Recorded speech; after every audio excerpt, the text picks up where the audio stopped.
গত 1 থেকে 2 মাস আগে একটি ধাতব বস্তু উদ্ধার হয়েছিল এই অজয় নদীর চর থেকে। 2 দিন আগেই ভারতীয় সেনাবাহিনী এসে এই ধাতব বস্তুটিকে বিস্ফোরণ ঘটায় এবং সাধারণ মানুষ দেখে প্রচন্ড আতঙ্কিত। তারপরে ঠিক 2 দিন পরে আবারও এই একই ধাতব বস্তু উদ্ধার হয় এই একই স্থান থেকে। আপনারা সরাসরি সেই ছবি দেখতে পাচ্ছেন সেই বস্তুটি, এবং সেই বস্তুটি কিন্তু আগের থেকে আরো অনেকটাই বড়, এবং যে পেছনে যে জিনিসগুলো লেগে থাকে সেগুলো এখনো পর্যন্ত লেগে গেছে দেখতেই পাচ্ছেন। ইতিমধ্যেই স্থানীয় বোলপুর থানার যে পুলিশ তারা কিন্তু এসেছে এবং স্থানীয় মানুষদের এখান থেকে সরিয়ে নিয়ে যাওয়া হচ্ছে। দেখতেই পাচ্ছেন সরাসরি সেই ছবি।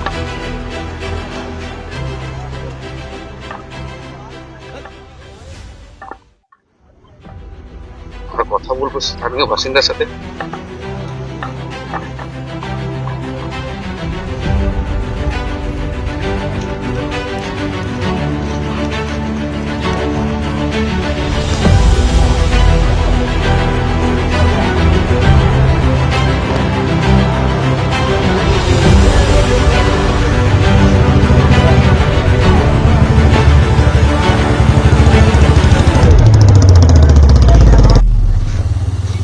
দেখতেই পাচ্ছেন সেই ছবিতে গত আগে যে বিস্ফোরণ ঘটিয়েছিল তার বিস্ফোরণ কিন্তু প্রচন্ড তীব্র ছিল, এবং সেই তীব্র 60 ফুটেরও বেশি গর্ত হয় সেখানে, এবং সেই একই ধাতব বস্তু ঠিক একই জায়গা থেকে উদ্ধার হয়।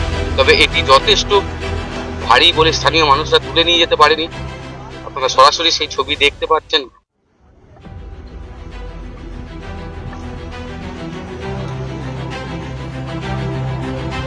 ইতিমধ্যে বোলপুর থানার পুলিশ এসে এই ধাতব বস্তুটির চারিদিক ঘিরে দেওয়া হয়েছে।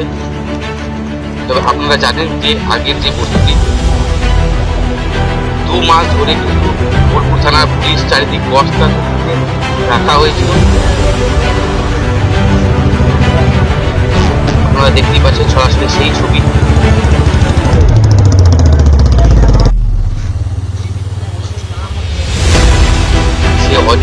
অজয় নদীর এই চর থেকে উদ্ধার হয়, এবং গতকাল বিকালে এই উদ্ধার করে স্থানীয় পুলিশ এসে ঘিরে রাখা হয়, এবং আবারও কিন্তু সেনাবাহিনী আসবে এমনটাই জানা যাচ্ছে, এবং সেনাবাহিনী এসেই কিন্তু এটাকে বিস্ফোরণ ঘটাবে এমনটাই জানা যাচ্ছে।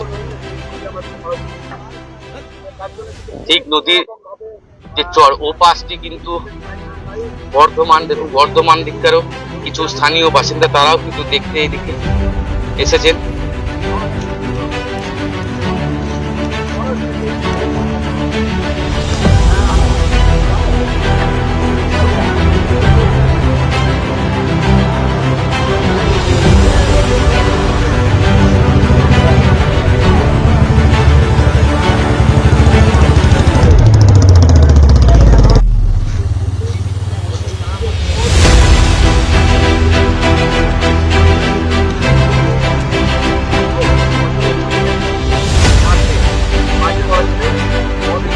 স্থানীয় বাসিন্দারা যথেষ্ট উদ্বেগ এবং ভয়ে এখনো পর্যন্ত তারা আতঙ্কিত যে এইটি যদি ব্লাস্ট করতো সেক্ষেত্রে কতটা তীব্রতা ছড়াতো এরিয়া জুড়ে। দেখতে পাচ্ছেন এলাকার মানুষজন যেটা বলছিলেন যে আগে যে ধাতব বস্তু ছিল সেটা কিন্তু এই যে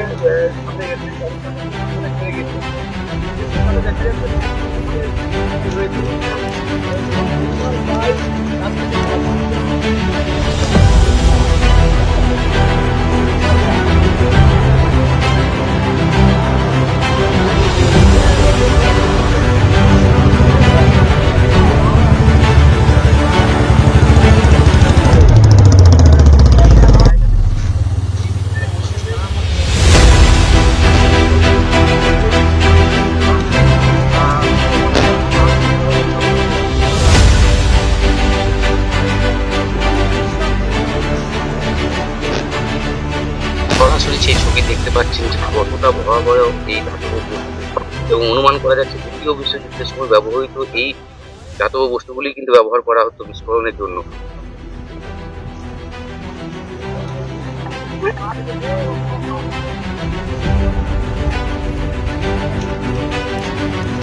ঠিক এর আগে যে ধাতব বস্তুটি উদ্ধার করা হয়েছিল ওর কিন্তু এই মাটিতে সম্পূর্ণরূপে একটি কমপ্লিট যে ধাতব বস্তু হয় এবং যে বোমা সেটি কিন্তু এটা উদ্ধার হয়েছে ঠিক এই অজয় নদীর চর থেকেই। স্থানীয় মানুষরা কিন্তু পুলিশ তাদেরকে সরাসরি এখান থেকে দূরে সরিয়ে নিয়ে গেছে। আপনারা জানেন যে আগের দিকে বিস্ফোরণ করে তার তীব্রতা কিন্তু যথেষ্ট বেশি ছিল। আবারও জানা যাচ্ছে যে আবার কিছুদিনের মধ্যেই ভারতীয় সেনা জওয়ান এসে এই দিকে বিস্ফোরণ ঘটিয়ে এটিকে নিষ্ক্রিয় করবে, এমনটি এখনো পর্যন্ত জানা যাচ্ছে। সরাসরি দেখতে পাচ্ছেন সেই ছবি।